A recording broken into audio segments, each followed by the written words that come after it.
Today I'm going to demonstrate how to install the Starlink bracket. First, we need to drill 4 holes in the wall, then insert the expansion screws. Next, attach the bracket base to the expansion screws, align the holes on the base with the screws, and tighten the nuts.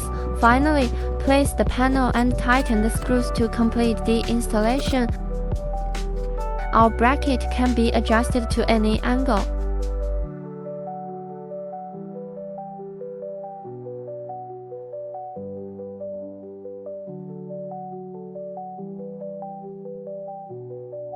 How do you adjust the angle of the bracket? Remove the designated screw and install it in the screw hole at the desired angle, then tighten the screw to complete the adjustment. Finally, let's adjust the desired angle.